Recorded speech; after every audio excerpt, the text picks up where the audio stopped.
guys, what's up everyone? Welcome to Young Titan World. Hope you guys are having a fantastic day. Today we're going to be talking about one particular movie.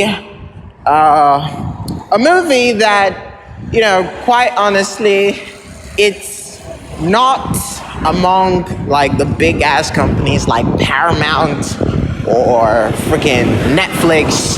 It's like a single company that stands out, but it really is good. I think as time goes on, we really have to give those other studios a chance because some of them make really great movies. And yes, it does not have your usual caliber of actors, the ones that we know and seen so many times. There's like a new batch out there, but it's not like they're being given the opportunity to stand in the spotlight in those big ass studios. So yeah, long story short, we're gonna be talking about a movie that probably is not on anyone's radar, all right? Today we're gonna be talking about Frankenstein Legacy. I believe the company's name is Film 101. Maybe it's been there before. A lot of people know it. I don't care, okay? I want to talk about it because I haven't heard of it before. So before we get into that, I also like to say a very big thank you to every single person that has liked and subscribed to the YouTube channel. You guys are amazing.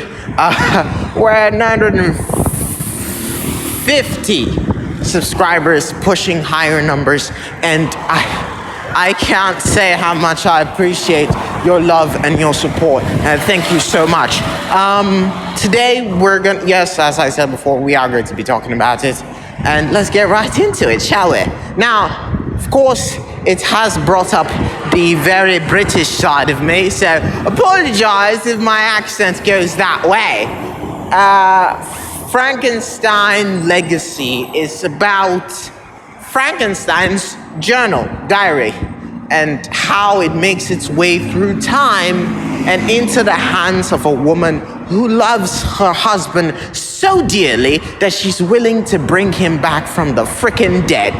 That's right, you heard it first. She wants to bring back her dead, sick husband who she loves very terribly. And terribly is the very perfect word to consummate, like to describe this kind of love. So what happens in the beginning is that she's trying to find a way to cure her husband. Her husband has a gangrenous leg. He used to be a colonel, so I'm assuming he was in the war. And a person who has survived, a veteran, a person who's just trying to take it slow and chill with his lovely daughter and son, you'd think that he'd have it easy, but his wife is so obsessed with him, and I mean so obsessed, she's willing to bring him back from the dead after he overdoses on morphine. Now you'd think that, oh my gosh, he overdosed on morphine, he's a druggie. No, he's not. He's not a druggie at all. In fact, the thing was, some people snuck into the house to try and steal the diary, but they didn't know where it was, so they tried to threaten the guy. The guy has no idea about the diary, so they beat him up real good. And, he's he's worse for wears. He's already an old man with a sickness, and now they beat him up too. So it's like he's really, really, really messed up. And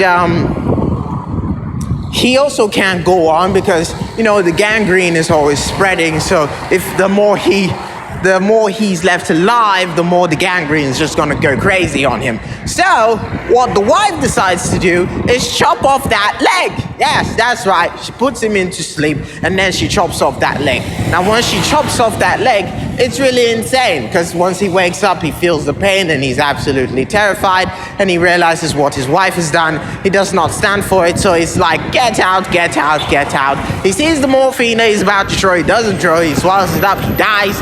Woman is devastated. She fires their entire staff of maids and male maidings. I don't know what they're called.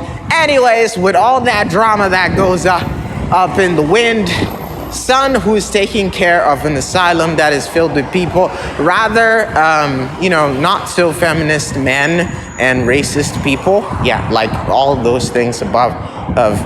Technically, the entire world that we're introduced is very, very complicated.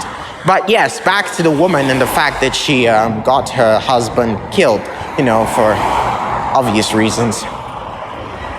She actually decides that, okay, there's a way I can bring you back to life.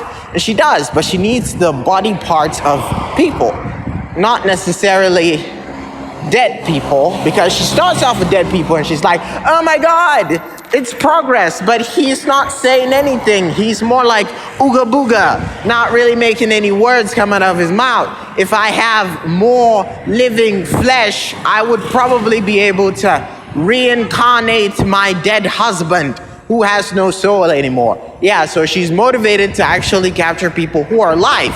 And she finds that since she's a trustee at the asylum, there's a fresh pile of bodies that are not dead and are hallucinating. So, they can be used to serve a greater purpose.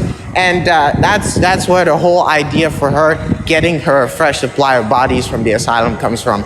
And it becomes an incredibly worrying situation as the son, who's the doctor of that asylum, decides that, oh my God, this thing's happening. I'm going to tell my mom about it because she's one of the trustees for the asylum. And yeah, she feigns attempts to actually solve the issue because he thinks that if she goes to report his boss, he's going to get canned, and then justice will be served and everything will come back to normal, not realizing that his mother is actually the cause of all the chaos and the trauma and the trouble. So that's crazy, right? Now, with all of this, in the end, the son tries to confront the mother, and the mother realizes, you know what? All of the dead bodies ain't gonna fit. The only person that actually is in close anatomy with my dead husband is his son. So here's what I'm gonna do. I'm gonna lure him in, I'm gonna stab him, and I'm gonna use his buddy. Yeah, that way my son and my husband are gonna be together. So I can smash my son slash husband slash black guy who only had one scene, plus all the other people that got to be a part of the guy's body. Everybody's gonna be a groupie, a threesome, foursome, whatever it is. Just, a little complicated than usual. So, that's it.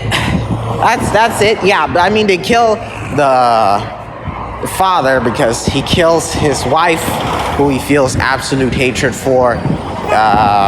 He kills himself because he sees what monster he has become, and also because he killed his daughter in one of his rampages. Yeah, so sad, right? Absolutely. Terrible, terrible stuff. But I think the essence was obsessive love. The fact that you can be so committed to having someone all to yourself that it destroys everyone around you, except even though it's supposed to be love, it turns into something really detrimental and really dangerous, and it benefits no one except the person.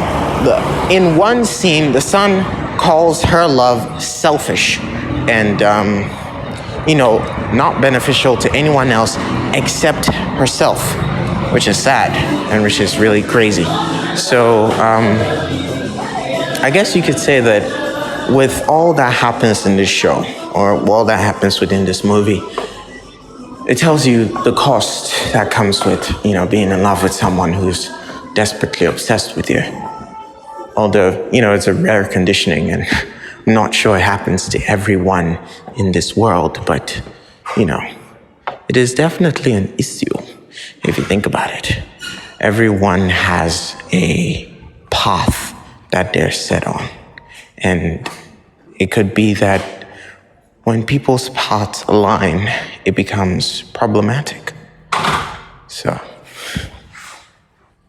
yeah, I don't really know how to advise you about this. If you have someone who's obsessed with you, it's great. But just so you know, it is only you that can control that fire inside them that can stop them from destroying the world because of you. There are a few people who can understand this message. Other people are like, I don't have anyone who's obsessed with me. Maybe you do, but you don't know it yet. So just let's hope that they don't have to kill people in order for you to find out.